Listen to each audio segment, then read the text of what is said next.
Jueves 28 de septiembre del 2023, amigos televidentes, buenos días, bienvenidos a la emisión matinal de Noticias 7.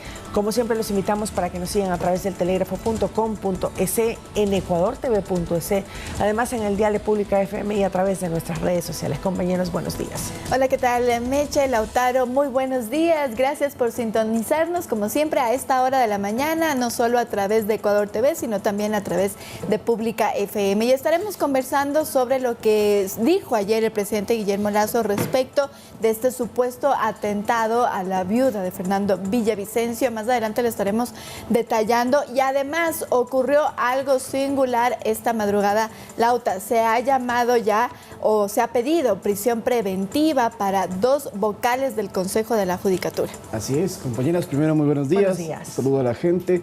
También les he preparado hoy, por cierto, un reportaje sobre el fenómeno del Niño, porque mucho hablamos de, bueno, está lloviendo, ¿es o no el fenómeno del Niño? Lo vamos a aclarar y explicar en un reportaje que lo vamos a ver más adelante, pero no quería tampoco irme sin mencionarles que Ecuador está contento porque Liga de Quito ganó ayer con Robin Novoa. Tendremos todo el reportaje. Señor, no diga todo Ecuador, por favor. No, todo el país está feliz. Bueno, o debería, ciertos, ¿no? algunos no, Exacto, es verdad, algunos es. hinchas no, pero Liga ganó en su primera semifinal. Yo estoy contento como ecuatoriano, no como fanático, que igual no soy, pero tendremos más información de lo que ha pasado y lo que se viene, porque podrían llegar a jugar una final de Copa Sudamericana. Lo vamos a ver más adelante. Pensaría que en estas instancias ya eres hincha de Liga. No, ¿qué va? Siempre hay que apoyar a nuestro La equipo. camiseta, ya la vamos a ver. ¿Hoy estoy de blanco o no?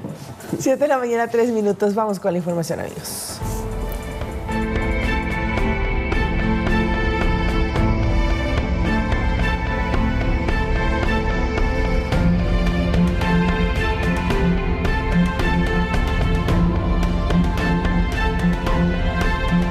El ex candidato presidencial Cristian Zurita manifestó que la tarde de este miércoles hubo un presunto atentado contra la esposa de Fernando Villavicencio, Verónica Zarauz, en Quito. Según la denuncia, ya la podemos ver ahí en pantalla, Zurita ha dicho pues que la cápsula de seguridad de la viuda de Villavicencio detuvo a un ciudadano venezolano que iba en una motocicleta y habría tratado de atacar el auto en el que ella se movilizaba. Pero la Policía Nacional informó que no sería un atentado como estamos observando en pantalla, sino lo que ellos califican como un procedimiento aislado y que el arma que cargaba el sospechoso no era de fuego, sino de fogueo. Es distinto, es otro tipo de armamento, podemos decirlo, no es letal, una pistola de fogueo no es letal. Entonces se está investigando, esto lo conocemos extraoficialmente, de que posiblemente era un intento de delincuencia, de asalto, por decirlo así, no un atentado contra la vida de Verónica Zarauz. Esto todavía está en investigaciones, por cierto. Pero lo que sí es cierto es que lo encontraron con un arma de fuego, ¿no? O sea, de fogueo. De fogueo, en realidad. De fogueo, ok. El presidente Guillermo Lasso arribó anoche al Ecuador tras un viaje de 10 días en Estados Unidos, donde participó en diferentes actividades tanto en Nueva York como en Washington, entre ellas intervenir en el Consejo de Seguridad de la ONU y en la sesión anual de mandatarios. Pero hay que decirlo, ayer a su retorno al aeropuerto Mariscal Sucre de Tababela, el jefe de Estado fue consultado sobre diferentes temas de coyuntura nacional que se han generado evidentemente en estos últimos días. Vamos a escuchar primero lo que mencionó sobre este supuesto atentado contra la viuda de Fernando Villavicencio, del que estábamos hablando en este momento. Escuchemos. Aterrizando ya en Quito, tuve conocimiento del incidente sucedido con la esposa de Fernando Villavicencio.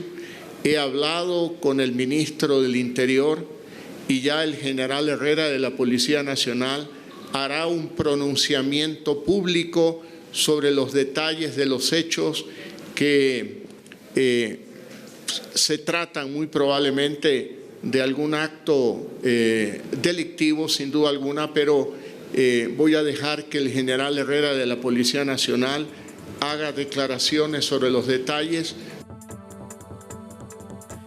Bueno, entonces lo hemos escuchado. Dice el presidente que sería un acto delictivo. Veremos qué dicen las investigaciones. Pero otro caso de relevancia nacional es la inseguridad en el Cantón Durán, donde la escalada de violencia ha incrementado en estas últimas semanas. Incluso 34 unidades educativas suspendieron sus actividades presenciales y sus autoridades han sido flanco de atentados durante meses. Este jueves se va a instalar el Consejo de Seguridad del Estado, pero escuchemos más.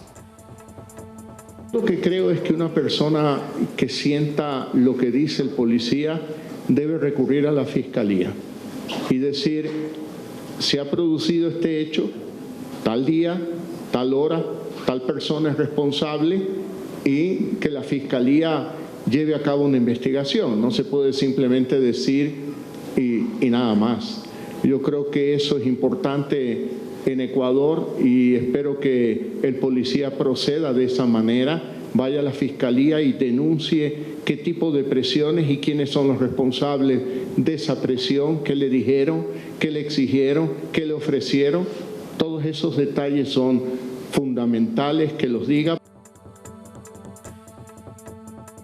Bien, escuchábamos ahí, para hacer una rectificación, escuchábamos lo que decía el presidente Guillermo Lasso respecto de esta investigación que se la ha denominado como León de Troya, y pues que en estos últimos días hemos tenido declaraciones de uno de los uniformados que había participado en esa investigación. Lo que ha dicho entonces el presidente Guillermo Lasso es que espera que se pongan las denuncias respectivas en fiscalía de tener estas amenazas contra la vida de este teniente Rangel, que es quien había dado pues estas declaraciones en días pasados. Así es.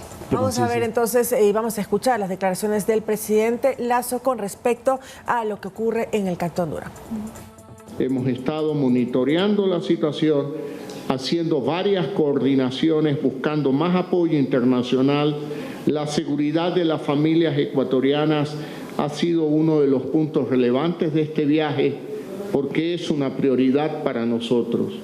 También hemos renovado el estado de excepción en las cárceles del país para mantener la intervención de Fuerzas Armadas y Policía Nacional, en especial en los centros más conflictivos. Mañana tendremos una reunión de gabinete de seguridad para hacer una evaluación de las acciones que hemos tomado. Y por cierto, sobre todo esto del tema de la seguridad, ayer el presidente en Washington, su última actividad antes de partir de regreso al Ecuador, se reunió con un grupo, se llama Grupo de Tarea del Congreso de Estados Unidos contra el narcotráfico de los carteles mexicanos, y lo que les dijo el presidente es que la presencia de estos grupos narcodelictivos que ya son internacionales están también en el Ecuador porque estos cárteles mexicanos tienen vínculos o nexos con las mafias, con los grupos de delincuencia organizada que están operando aquí, y por eso les ha dicho el presidente a los Estados Unidos que colaboren en este combate porque el país, el primer país más consumidor de drogas en el mundo es Estados Unidos, y desde aquí del Ecuador se envían muchas veces cargamentos hacia los diferentes puertos de Estados Unidos. 7 de la mañana con 9 minutos. Continuamos. Esta madrugada el juez de la Corte Nacional de Justicia, Walter Macías, dictó prisión preventiva contra la vocal del Consejo de la Judicatura, Maribel Barreno, el vocal Juan José Morillo y el juez de Pichincha, Vladimir Jaya, por tráfico de influencias. La resolución se tomó en horas de la madrugada.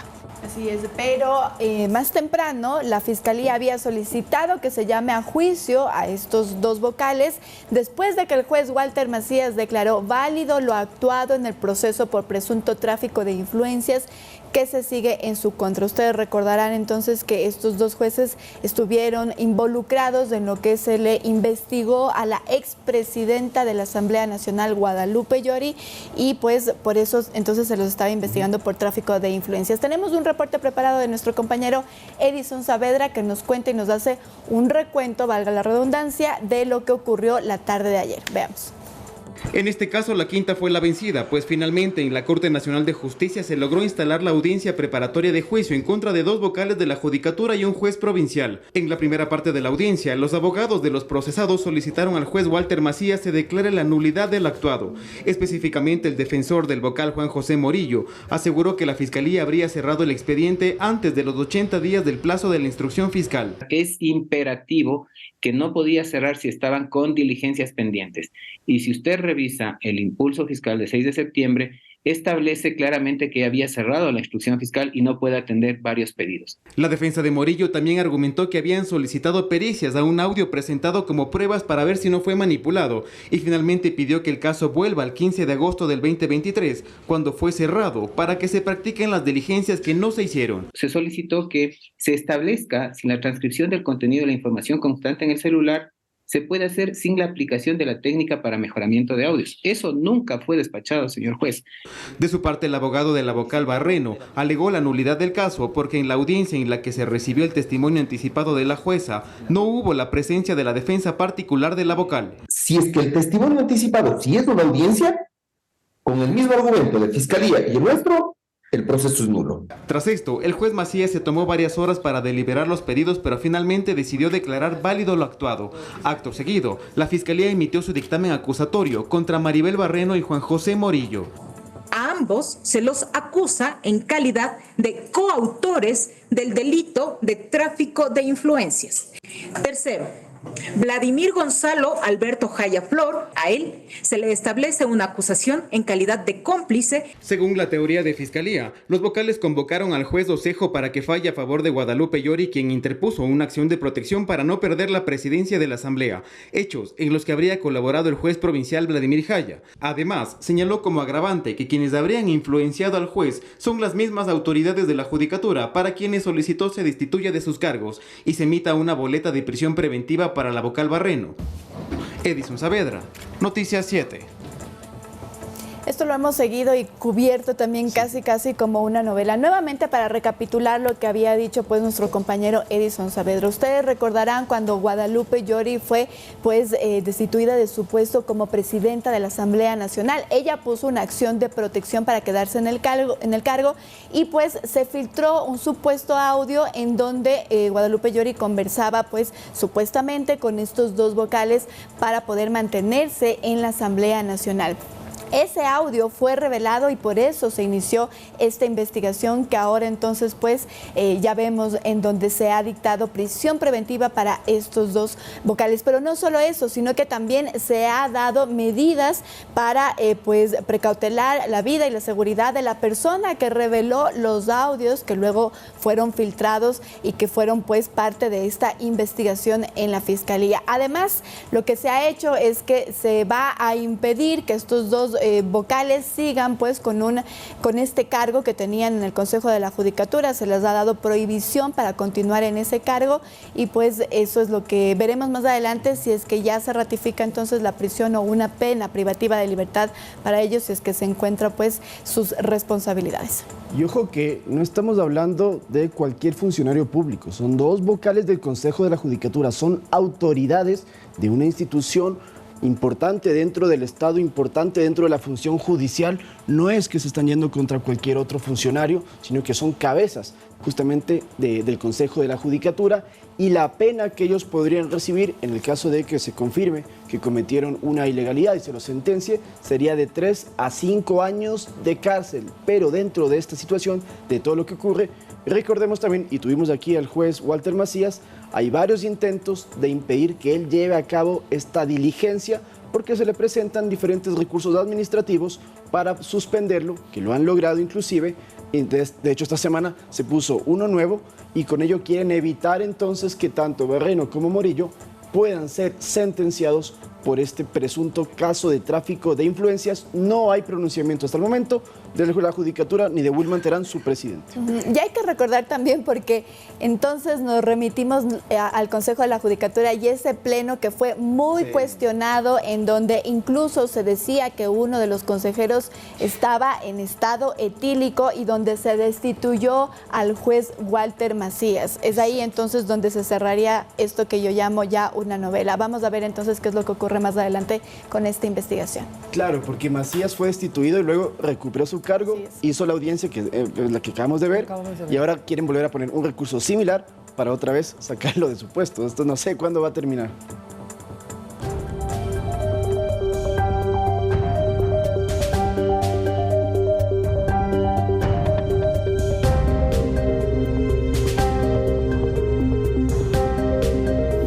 Vamos con otros temas. El distrito de Nueva Prosperina, esto en la ciudad de Guayaquil, pues se ha convertido en uno de los más violentos. Según la Policía Nacional, en una unidad educativa ya de ese sector, el 16% de los estudiantes forman parte de organizaciones delictivas. Hace tiempo que en 9 escuelas del noroeste de Guayaquil la dinámica ha cambiado. La inseguridad ya no solamente es por fuera. En el interior de las escuelas se está extorsionando a los maestros, se extorsionan entre estudiantes también para evitar ser víctimas de un golpe o de alguna riña. La policía denomina a esto economía criminal porque los estudiantes les dicen a sus compañeros «dame $2 diarios para no pegarte», mientras que otros participan en microtráfico o hasta ingresan al aula con armas. E inclusive tenemos evidencia que de un estudiante que se encuentra armado y disparando dentro de una unidad educativa. ¿Hay video de eso? Efectivamente. En esta zona, quienes están detrás son al menos 3 bandas criminales. Por ejemplo, en una sola unidad educativa de la Nueva Prosperina, Que el 16% de los menores de edad, de los estudiantes, son parte directa o indirectamente de una GDO o de una organización delictiva. las clases virtuales no serían una solución para el problema. Solo uno se me pudo conectar, la otra no se me pudo conectar porque solo tengo un dispositivo. Solo por ese dispositivo nomás y tras eso el dispositivo se me recalentó. El Ministerio de Educación le ha solicitado al Ministerio del Interior se amplíe el número de instituciones educativas que tienen patrullaje policial, que hoy son 220, que se amplíe a un mayor número de instituciones educativas del patrullaje. Mientras que la policía le sugirió a la cartera de Estado tener un policía al interior que genere confianza a los maestros, sobre todo porque ellos eran los que estaban siendo extorsionados. Esto se agrava cuando son final de año por los pases de año. Las autoridades informaron que este miércoles 6 establecimientos de Nueva Prosperina volvieron a la presencialidad y se reforzó el contingente policial para su seguridad. Ante un problema que afecta al aprendizaje de los alumnos. Lautaro Andrade Castro, Noticias 7. Bien, todo esto entonces se conoce también por estas denuncias que han realizado los padres de familia de esas unidades educativas, en donde dicen, por ejemplo, le roban la mochila a mi hijo y luego los mismos estudiantes le están pidiendo $1 o $2 para recuperar su mochila, y eso pues es lo que está pasando, ya ha escalado, ya lo hemos escuchado de parte de un uniformado. A mí me parece impresionante, 16% de estudiantes que podrían estar involucrados con bandas delincuenciales, es lo que ha dicho entonces la autoridad. Recordemos que estas unidades educativas habían estado en virtualidad alrededor de 2-3 días, ahora volvieron a la presencialidad y lo que se está disponiendo es que se desplieguen uniformados, se despliegue la Policía Nacional en cada una de las instituciones. Pero también ahí hay un cuestionamiento, ¿por qué la Policía Nacional no puede ingresar con armas a un centro educativo cuando hemos escuchado ya testimonios de que incluso los estudiantes llevan las armas? Lo que ha dicho el Ministerio de Educación es que esto podría elevar la violencia dentro de las aulas, que no está permitido. Eso no nos permite nuestra normativa aquí en el Ecuador. Lo que se está haciendo entonces es patrullajes en los exteriores. Tú mencionas algo muy importante, un 16%. Centrémoslo en números para que podamos darnos cuenta de la magnitud de esto. Según dijo la policía, en una sola unidad educativa, de la que ellos mencionan, hay aproximadamente 2.000 alumnos. 2.000 alumnos. El 16% de esos 2.000 son casi 300 estudiantes que serían miembros de una banda delictiva en una sola escuela. Y mencionan que hay 9 escuelas, 9, que tienen estos problemas. Así que si sumamos de cada una un 10%, un 15% de cada una, estamos hablando de posiblemente miles de adolescentes, porque los reclutan desde los 12 hasta los 16 años para formar parte de estos grupos, y que no solamente extorsionan dentro de la escuela, sino que a los vecinos también se acercan, golpean la puerta y les piden también de $1 a $2 diarios también a los vecinos para robarles, y a los profesores, según han comentado, para que les den el pase de año hasta $2.000 como vacuna. Es impresionante, y estamos hablando de menores de edad. Estamos hablando de que hay 3 bandas delictivas aproximadamente alrededor de este nuevo modus operandi en las escuelas en esta parte de la ciudad de Guayaquil. Así que en realidad pues hay mucho por hacer. Efectivamente no pueden entrar a los centros educativos, pero sí realizar estos patrullajes, tanto a la entrada como a la salida de los estudiantes, y en un radio de 200 metros es lo que está permitido de la Policía Nacional. Veamos si esto es suficiente luego del evaluado por parte de las autoridades. El ministro del Interior, Juan Zapata, descartó ya la presencia de una banda delictiva Tren de Aragua en el país. El funcionario explicó que los equipos de inteligencia de la policía mapean la presencia de grupos de delincuencia organizada en el país. El Tren de Aragua es una banda de origen venezolano sumamente violenta en cuanto sobre todo a sicariatos, secuestros extorsivos y selectivos. Las alertas en Ecuador se encendieron después de que se conociera la fuga de Héctor Guerrero Flores, conocido como Niño Guerrero. Ahí lo identifican como su cabecilla y se desconoce su paradero. Ecuador está entre los países a los que habría tratado de ir tras salir de Venezuela. Les voy a contar, perdón que me tome unos segunditos, les voy a contar por qué se llama Tren de Aragua. A ver, en el estado de Aragua, su capital Maracay, esto en Venezuela, también medio cerca a Caracas, no tanto, pero están cerca de Caracas. El punto es que aquí se estaba construyendo hace más de 10 años un ferrocarril y había un grupo de empleados que empezó a vender puestos de trabajo, pero con extorsiones. Usted quiere trabajar, me paga tanto. Y venían. Luego este proyecto se suspendió, se quedó en el limbo y entonces este grupo que se dedicaba a ofrecer las plazas dijo, bueno, ¿a qué nos dedicamos? Y empezaron a extorsionar, empezaron a delinquir, fue creciendo la banda de 200 personas, fue llegando a miles de personas, llegaron a las cárceles y desde las cárceles de Venezuela comenzaron a comandar toda la operación. ¿Qué es lo que dicen extraoficialmente? Que hubo un supuesto acuerdo con el expresidente Hugo Chávez de que ellos no se metían con el gobierno, no hacían problemas y podían estar como funcionando los dos. Incluso hay denuncias, esto no lo digo yo, hay denuncias de que Nicolás Maduro habría tenido contactos con alias Niño Guerrero para pedirle protección cuando hubo las fuertes protestas en 2018 contra su régimen y le habría solicitado a Niño Guerrero que ayude como una fuerza de tarea irregular que lo esté defendiendo. Por eso dicen que inclusive el gobierno venezolano le habría permitido fugar. Esto, otras fuentes dicen que no es así, porque justamente el gobierno de Nicolás Maduro es el que ingresa a la cárcel de Tocorón para poder desmantelar esta estructura que vivían como reyes en una de las cárceles más grandes y también más peligrosas de Venezuela. Lo que sí es cierto es que Ecuador ya se ha reunido también con el ministro del Interior de Perú para poder tomar acciones en conjunto, información importante para no permitir que el Tren de Aragua entre al Ecuador, algo así que sí trabaja y que sí opera en Perú y que no llegue entonces a nuestro país. El Consejo de Participación Ciudadana y Control Social resolvió suspender la conformación de la veeduría que debía revisar la designación de los jueces de la Corte Constitucional. Esto a horas de que la propia Corte se pronuncie sobre una posible destitución de los vocales de participación. 48 horas después de la audiencia donde se analizó si el Consejo de Participación incumple o no las sentencias de la Corte Constitucional que blindó las decisiones del CPCCS transitorio, el organismo presidido por Allen Berbera se echa para atrás y decide suspender el proceso que le metió en problemas. Específicamente suspendió la conformación de una veeduría que buscaba revisar el cese de funciones y la designación de los jueces de la Corte Constitucional. Según ellos, porque en el artículo 32 de su reglamento dice que se puede cambiar el objeto de la veeduría.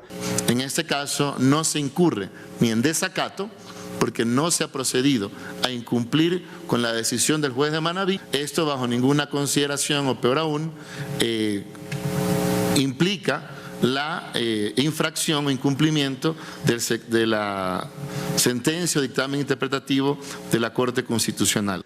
Según dijo Vera, los postulantes que iban a conformar esta veeduría, misma que estaba en fase de inducción, ya fueron notificados con la suspensión del proceso, pues dicen que aún existen recursos pendientes. En esta fase de inducción es procedente, ya que existen algunas acciones judiciales que están a la espera de resolución.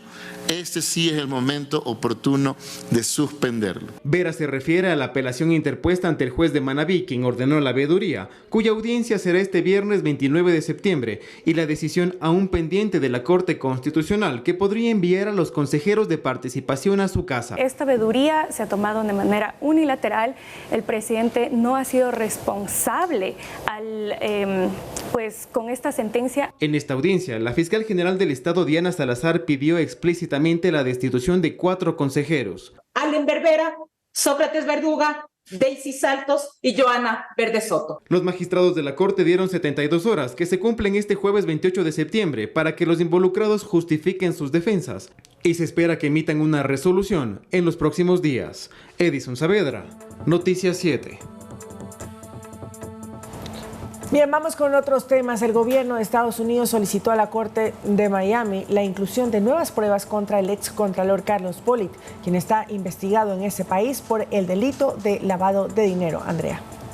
Así es, según informó la fiscal del Distrito Sur de la Florida, existirían pruebas para evidenciar que Pollitt cometió otros crímenes, como elaborar un supuesto plan en 2015 para recibir sobornos por parte de una empresa española y lavar el dinero en Estados Unidos por intermedio de su hijo John. Todo esto a cambio de ayudar al europeo con asuntos fiscales que habría tenido pendientes con autoridades ecuatorianas en ese entonces. En las investigaciones se vincula a Pedro Solines, exsecretario de Administración Pública en el gobierno de Rafael Correa y actual alcalde de Milagro en Guayas. Según la justicia estadounidense, estas pruebas, las que han comentado mis compañeras, deberán presentarse en el juicio que está previsto para enero del 2024. Pollitt al momento permanece en Miami, en Estados Unidos.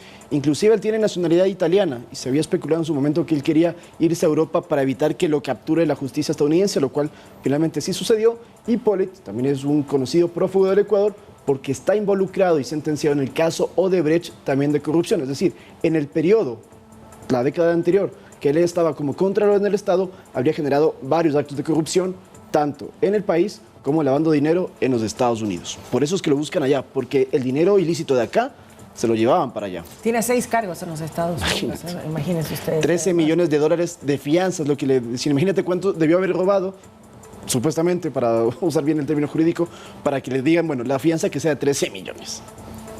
Vamos ahora con otros temas. Teníamos una rectificación, Andrea, también que realizar. Sí, una rectificación porque pues solo la vocal Maribel Barreno del Consejo de la Judicatura fue, o se le ha dictado prisión preventiva. A los otros dos no se les ha dictado aún prisión preventiva. Solo se acogió el pedido de fiscalía para la vocal Maribel Barreno. Era la rectificación que teníamos que hacer y con esto sí, a una pausa.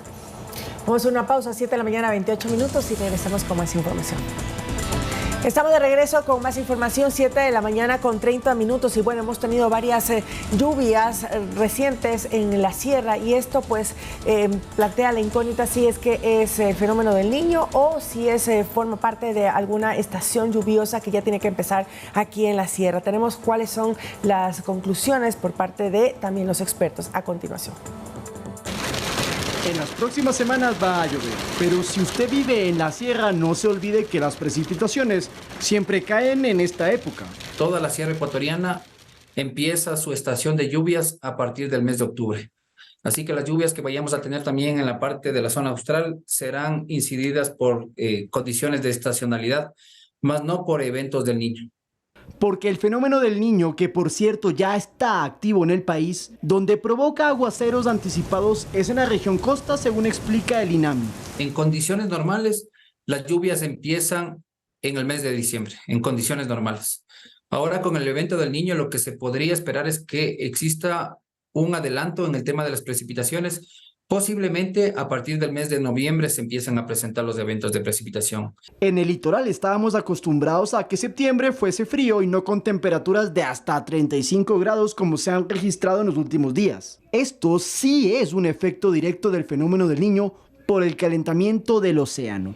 Pero para hablar de un estado maduro del fenómeno del Niño, se necesita que condiciones atmosféricas y oceanográficas se acoplen. En el océano que exista el suficiente calentamiento que genere vapor de agua, mientras que en la parte atmosférica los vientos que originen que toda su humedad se traslade sobre todo a la costa ecuatoriana. Por eso que llueva en Quito es solo el paso a la estación invernal. En cambio en la costa hay que prepararse para un fin de año con mucha agua. Lautaro Andrade Castro, Noticias 7. Bien, y ponga mucha atención a la siguiente nota donde le vamos a contar cómo debemos prepararnos ante el desarrollo del fenómeno del Niño. Se recomienda, por ejemplo, mantener una mochila de emergencia, especialmente en zona de riesgo. Así que vamos a ver la nota. Del evento El Niño es importante contar en casa con un plan preventivo. Parte de ello es tener una mochila de emergencia que sea de fácil acceso y contenga materiales adecuados para las crisis. No se estrese, si en casa usted no tiene una mochila, constrúyala con el implemento que tenga. Si tiene un morral, una cartera, un bolso, en eso que le sirve para guardar artículos de primera necesidad, pues haga su mochila. Los elementos son radio portátil, velas y fósforos, Productos de higiene, manta delgada y ropa adicional, botiquín con medicinas, alimentos no perecibles, documento de identidad, silbato, linterna a pilas, agua embotellada, alcohol y mascarillas, mosquitero, repelente, botas de agua y gorra. Debe ser ubicada en un sitio estratégico, por ejemplo, junto a la puerta de entrada. Todos los integrantes de la familia deben saber qué contiene. Lo recomendable es de que mi mochila, primero que todo, sea fácil de transportar. Es decir, que sea un elemento liviano y por lo tanto, pues lo mínimo que yo podría prever es 24 horas. Prevención sí hay que hacerla directamente. Entonces, guardar lo necesario, lo básico, por cualquier cosa, cualquier emergencia, tenemos cómo y nos aguantamos con eso. Toca porque obligación. Por obligación más que todo, para estar prevenido. Es importante hacer un plan familiar de emergencia, como por ejemplo identificar los peligros que existen dentro y fuera del hogar. Con la participación de todos los miembros de la familia. ¿Para qué? Para que todos conozcamos qué roles vamos a tener y qué vamos a hacer cada uno en el momento que tengamos que actuar. Además, organice permanentes simulacros para enseñarle a sus familiares qué hacer ante cualquier eventualidad. Bien, y es importante recalcar esto de la mochila, antes de irnos a ese punto que lo estábamos comentando detrás de cámaras, es importante recordar esta mochila, no solo por el fenómeno del Niño. El Ecuador tiene pues riesgo de varios fenómenos naturales, incluso recuerden ustedes, cada vez que pasa un temblor, un terremoto, se dice, tengan a mano una mochila de emergencia.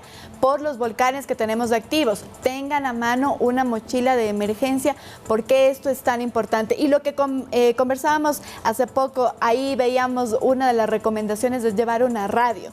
Y nos preguntábamos, ¿por qué una radio? ¿Quién tiene ahora una radio? Pues bien, la radio sirve en caso de que el fenómeno natural, pues evidentemente, corte la luz eléctrica, corte pues también la señal de teléfono que nosotros tenemos actualmente. Todos utilizamos el teléfono, pero en estos desastres naturales podríamos no tener señal de celular, podríamos no tener luz. Es por eso que se recomienda que haya una radio portátil para que usted pueda escuchar las noticias y saber, por ejemplo, qué calles están habilitadas, a dónde evacuar, etcétera. Así que es por eso tan importante tener la radio también en la mochila de emergencia. El aparatito de la radio, así ¿no? es. Para poder conectarnos y con la señal. Porque lo que tú decías, cada vez que queremos escuchar radio, prendemos solo en la computadora o en el mismo celular, pero es importante tener aparte esta radio chiquita portátil para poder escuchar. Pero hay un detalle no menor, aunque parezca broma, pero igual que tienes que tener el aparato de radio, pilas.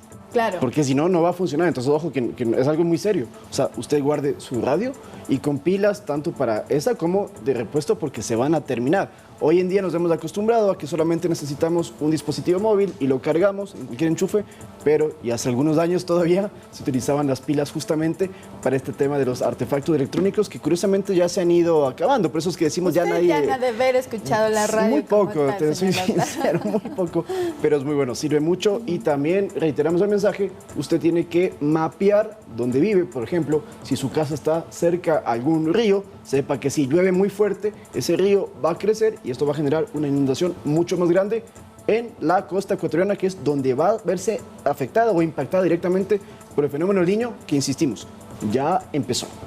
Claro, si bien es cierto, acá todos deberíamos tener esta mochila por diferentes circunstancias, es básicamente en la región costa donde se va a presentar con fuerza y con intensidad el fenómeno del Niño, porque acá en la sierra las autoridades han dicho que no vamos a tener fenómeno del Niño. Vamos a tener fuertes lluvias y probablemente también una alteración en la parte del clima por la situación, pero no fenómeno del Niño en la región interandina.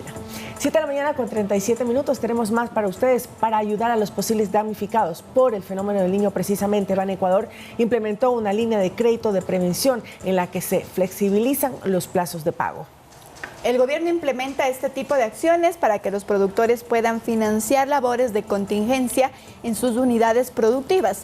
¿De qué se trata? Se lo contamos a continuación.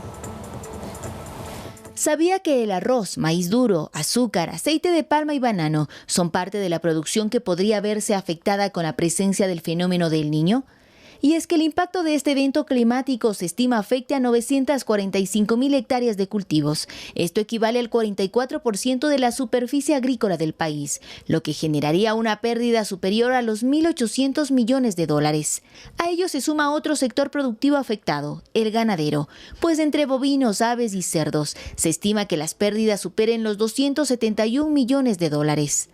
Ante este escenario, la banca pública flexibiliza los plazos de sus créditos para que los productores agropecuarios puedan financiar las labores de prevención en sus unidades productivas. Nos venimos preparando con la suficiente anticipación y ya hemos entregado casi 800 operaciones por casi 7 millones de dólares.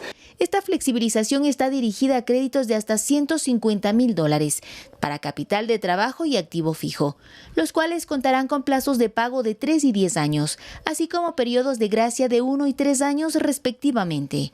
Así lo indica el presidente del directorio de Ban Ecuador, Mauricio Salem.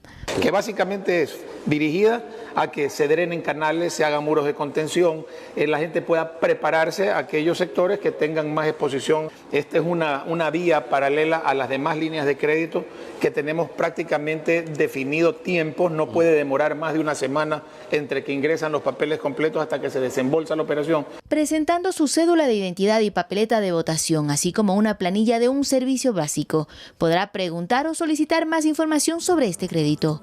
Olga Velasco, Noticias 7.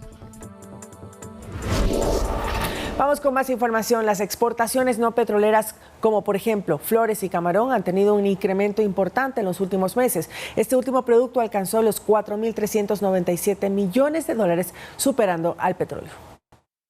600 millones de dólares rondan las exportaciones de flores, un incremento del 3% sobre el mismo periodo del año anterior. ¿El motivo? En el 2022 se dieron varios eventos atípicos, así lo explica Eduardo Letort, presidente de Expo Flores. Y el año pasado tuvimos problemas con disponibilidad y costo de los contenedores. Este año eso ha sido solucionado. El año pasado tuvimos también las huelgas, el bloqueo de carreteras, que fue una cosa tremenda para el sector florícola. En febrero del 2022, los productos de flores perdieron cerca de 20 millones de dólares. Actualmente, Ecuador tiene medalla de bronce en cuanto a exportaciones de flores, luego de Colombia y Holanda. Pero como productores de rosas somos el número 1 a nivel mundial. Para Letort, la eliminación de aranceles en Estados Unidos les permitiría cerrar la brecha que tienen con el país vecino. Y tenemos el problema de los aranceles que paga sobre todo la rosa del Ecuador y otros productos como el brócoli, que está bordeando el 7%. El presidente de la República, Guillermo Lasso, en su visita a Washington, mantuvo reuniones para la eliminación de estos aranceles que bordan el 7% en flores y el brócoli. Hemos hablado sobre la ley IDEA, que plantea la conveniencia de la apertura comercial de Estados Unidos a cerca de 850 productos ecuatorianos que ingresarían sin pagar aranceles. Por otra parte, el coordinador de Comercio Exterior de la Cámara de Comercio de Quito explica que otra novedad en cuanto a exportaciones es la del camarón, que superó al petróleo. Podríamos decir que en exportaciones hemos superado en 100 millones, pasando a un promedio de 1.800 millones de dólares mensuales en exportaciones no petroleras, de los 1.700 pues que tendríamos en promedio de 2022. Es un crecimiento importante sin duda. Y agregó que la exportación de banano es similar a la del oro. Este incrementó su valor en un 19% y su volumen en un 8%. Manuela Bedón, Noticias 7.